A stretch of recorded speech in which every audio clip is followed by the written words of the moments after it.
আসসালামু আলাইকুম এভরিওয়ান। এই ভাজিটি দেখে বিন্দুমাত্র বোঝার উপায় নেই যে এটা পেঁপে ভাজি। জি ঠিকই শুনেছেন, এই পেঁপে ভাজি যাকে খাওয়াবেন সে কিন্তু আপনার থেকে রেসিপি জানতে চাইবে। তোমরা দেখতে পাচ্ছ এখন আমি একটা কাঁচা পেঁপে নিয়েছি, খোসা ফেলে ধুয়ে পরিষ্কার করে গ্রেটের সাহায্যে গ্রেট করে নিয়েছি। তোমরা চাইলে দা বা বটির সাহায্যে আলু ভাজি যেরকম করে সেরকম কুচি করে নিতে পারো। তারপর পেঁয়াজ, রসুন, কাঁচামরিচ কুচি করে নিয়েছি। কড়াইতে পরিমাণ মতো তেল দিয়ে এখন আমি পেঁয়াজ, রসুন, কাঁচামরিচগুলো দিয়ে একটু নরম করে নিব। এখন আগে থেকে গ্রেট করা পেঁপেগুলো দিয়ে পরিমাণ মতো লবণ ও হলুদ দিয়ে এখন নেড়ে চেড়ে নিব। আর কোনো মশলা ইউজ করব না, বেশি মশলা ইউজ করলে স্বাদ কিন্তু ভালো আসবে না। আর এখন আমি কোনো পানি ইউজ করব না, পানি ইউজ করলেও স্বাদ ভালো আসবে না। চুলার আঁচ লো টু মিডিয়ামে রাখতে হবে। কিছুক্ষণ পর পর নেড়ে দিবেন, ঢাকনা দিয়ে ডেকে দিবেন, দেখবেন 5 মিনিট আপনার পেঁপে ভাজি হয়ে গেছে।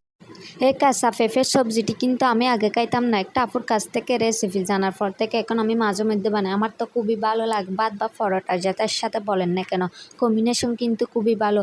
আপনারা একবার হলে আমার এই রেসিপি ট্রাই করবেন। আল্লাহ হাফেজ, সবাই ভালো থাকবেন।